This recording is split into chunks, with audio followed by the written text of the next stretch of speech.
Buenos días, chicas, chicos. Yo sé que hubo problemas con el audio en las clases anteriores, así que haré un barrido rápido de lo que fue la clase anterior y comenzaremos con algo nuevo. Insisto, cualquier cosa, escríbanme. Para eso les di el número.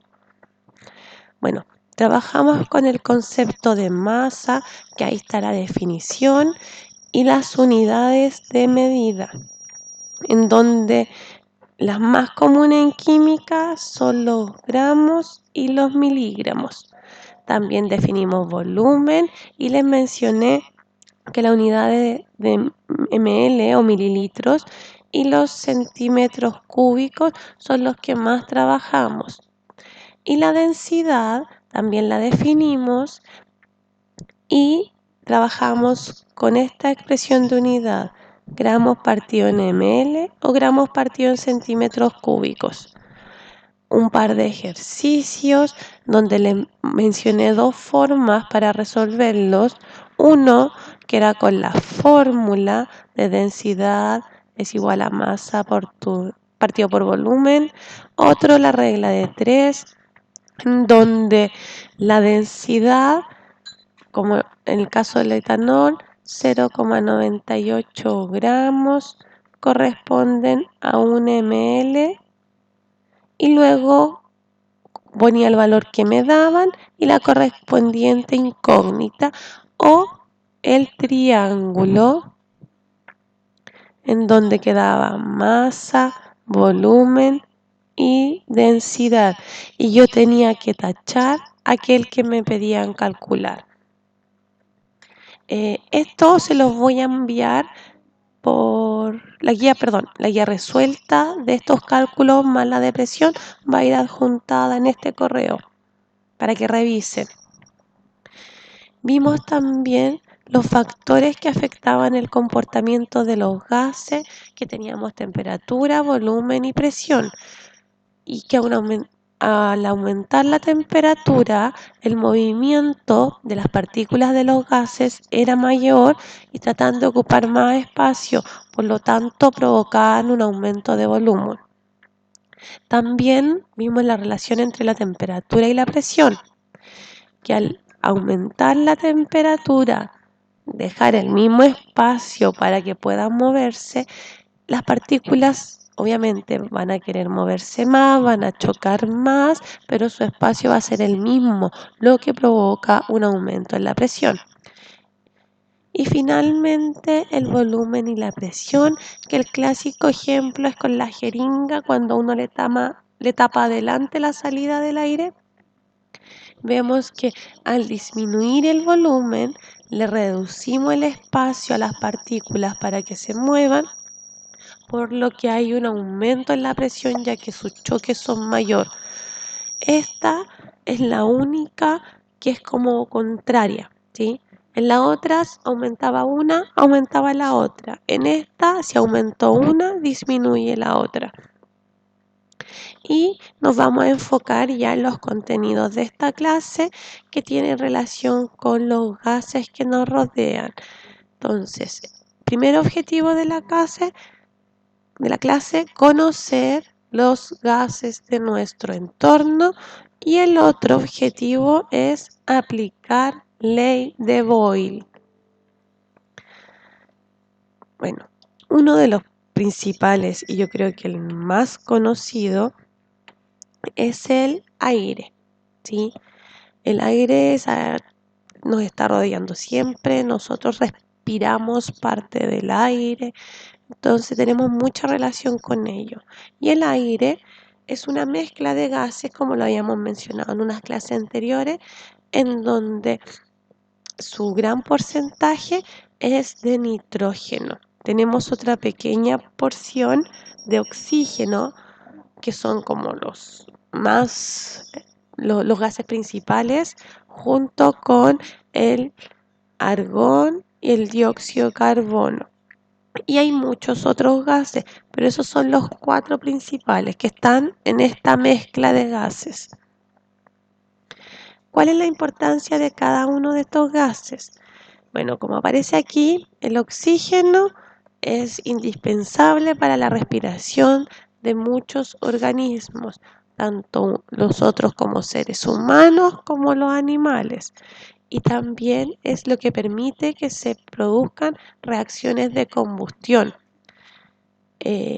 Las reacciones de combustión son la quema de los árboles, cuando en invierno prenden la estufa a leña y gracias a la presencia de oxígeno que se puede realizar eso. El nitrógeno está presente en muchos seres vivos ya que forma parte de las proteínas.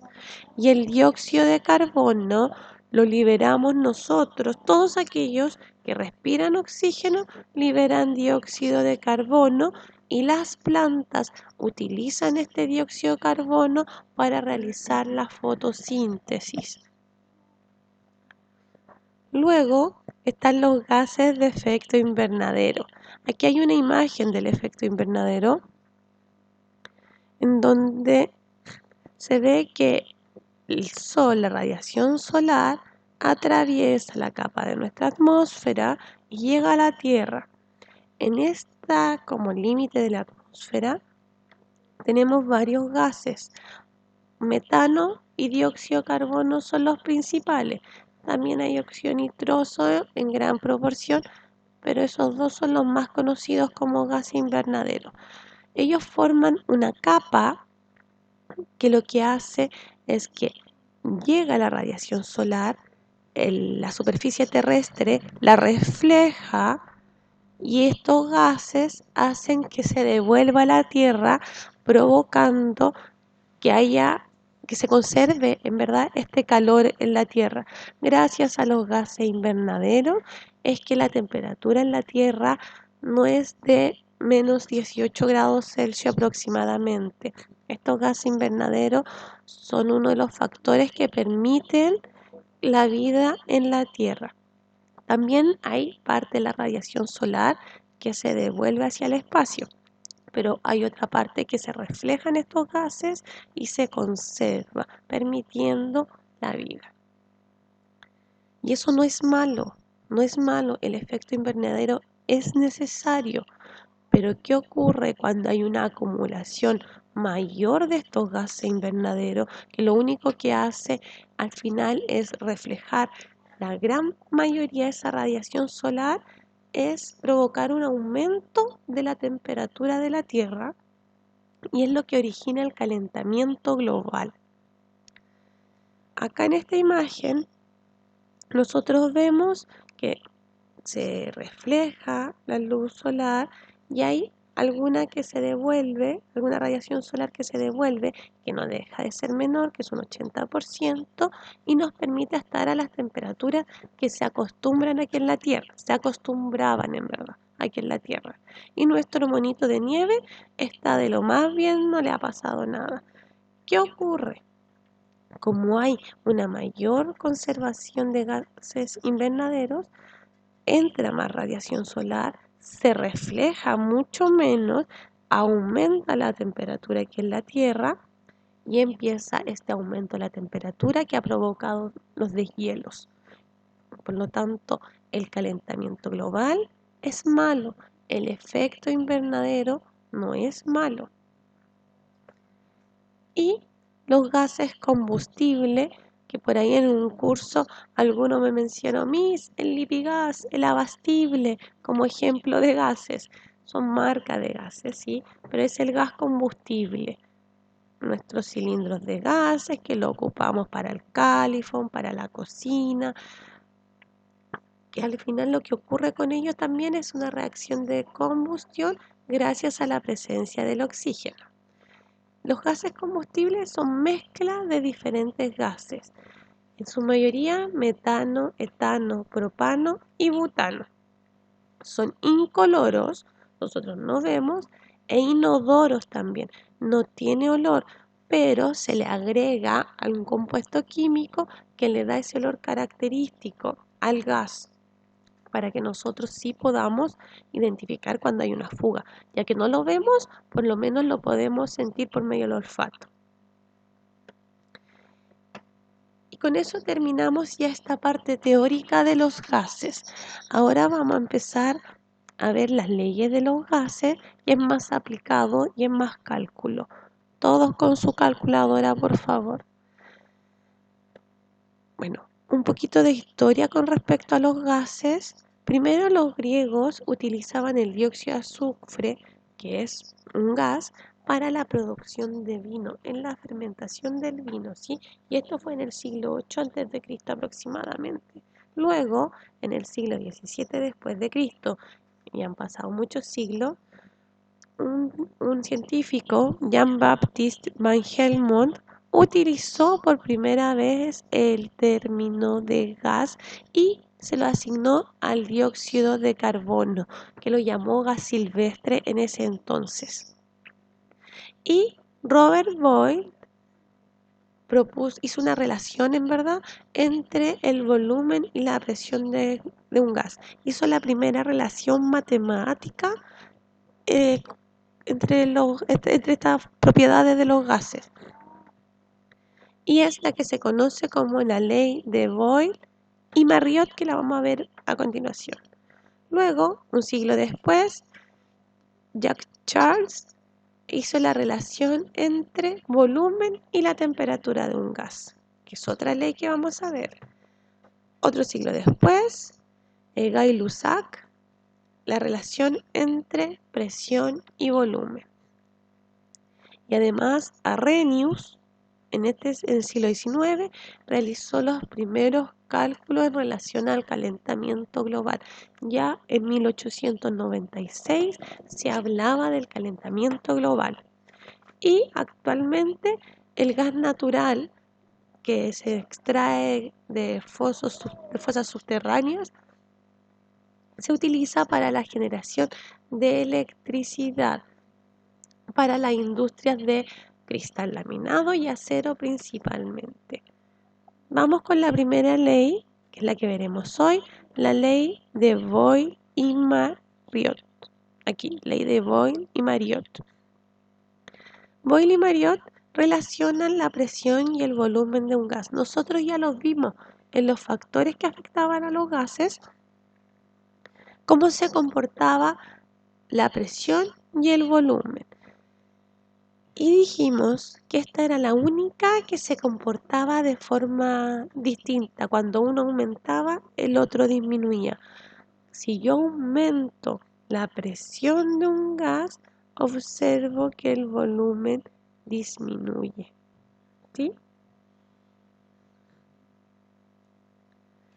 Siempre que yo deje la temperatura constante.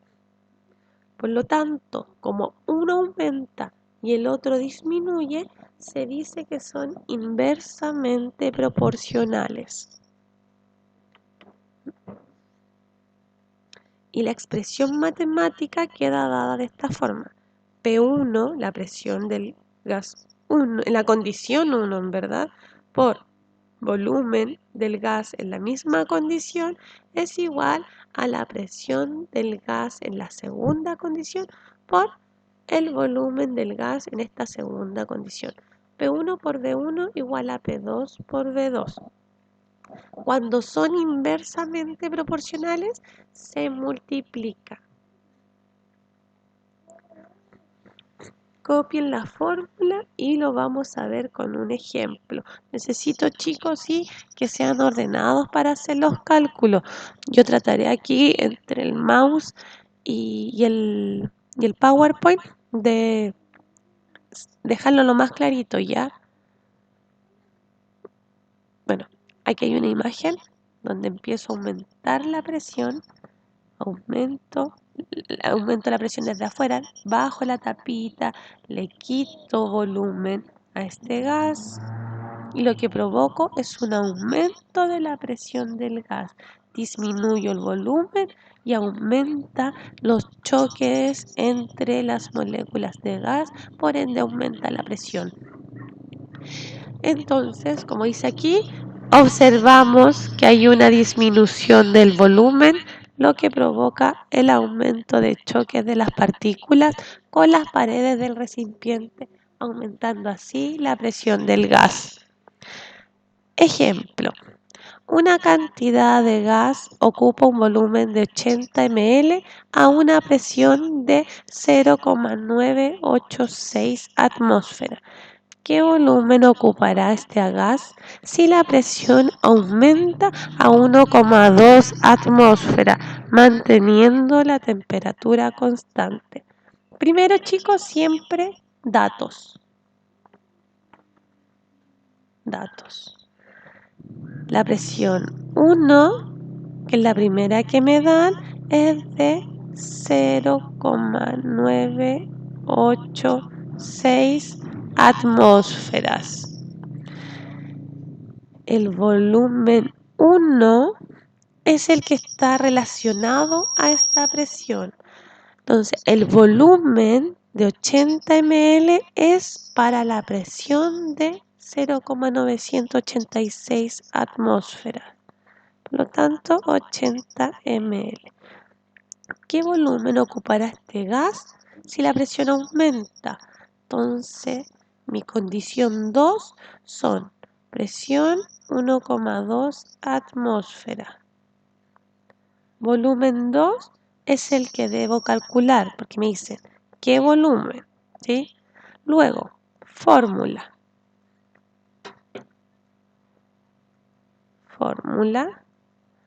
Y sabemos que es P1 por V1 igual a P2 por volumen 2. Desarrollo. Y aquí es solo reemplazar los datos en la fórmula. Esto tengo que hacerlo bien. Si extraigo mal los datos, obviamente voy a obtener un resultado erróneo. 0,986 atmósferas por los 80 ml va a ser igual a 1,2 atmósferas por mi volumen 2, que es mi incógnita. Yo tengo que despejar el X, me tiene que quedar solito. Entonces, como está al lado derecho, el lado izquierdo lo dejo tal cual. 0,986 atmósferas por 80 ml, ¿sí?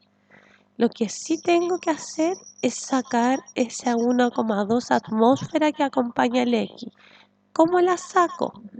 Si aquí la tengo arribita multiplicando a la X, la paso para el otro lado hacia abajo. Si multiplica, la paso dividiendo. Y ahí queda. Yo solo tengo que meter esos valores a la calculadora. 0,986 por 80 lo divido en 1,2 y me da 65,73. ¿En qué unidad me da? Las unidades repetidas se simplifican, acuérdense, y me queda solo el ml. Y tengo mi resultado final, 65,73 ml. Cópienlo, entiéndanlo y les daré un par de ejercicios más para que los trabajen. Ya, chicos, esos son los que les tocan a ustedes. Yo solo colocaré ahora, por tema de espacio, los datos y el resultado final, ¿ya?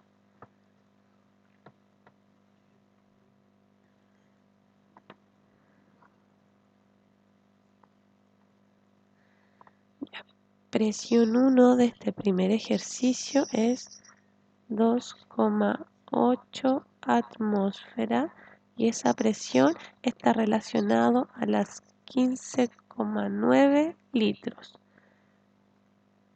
La presión 2 es 1 atmósfera y el volumen 2 es mi incógnita, ¿ya? Y el valor de X va a ser, lo calculo al tiro,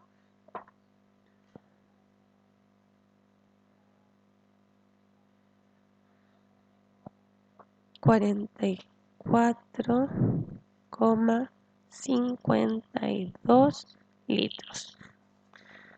En el segundo ejercicio me da presión 1, 0,986 atmósferas, volumen 1, 200 ml, presión 2, volumen 2. En este caso me preguntan cuál es la presión que ocupará el volumen de 50 ml. Por lo tanto, mi presión 2 es la incógnita y mi volumen 2 corresponde a los 50 ml.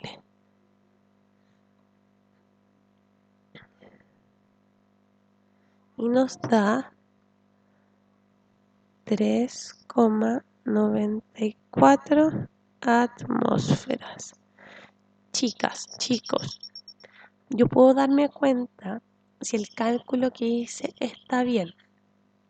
Si yo disminuí la presión, pasé de 2,8 a 1, yo espero un aumento en el volumen. Pasé de 15,9 a 44. Ah, sí, aumentó ya. Es muy probable que esté bien. Lo mismo acá.